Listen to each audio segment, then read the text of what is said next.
Did you know that a sneeze in ancient Rome was like winning the lottery? Yes, you heard that right.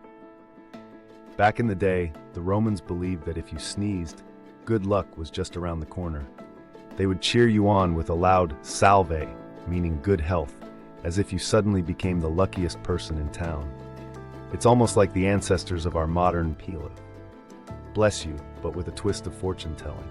Imagine sneezing, and the whole crowd around you gets excited because maybe you are about to find a gold coin or something.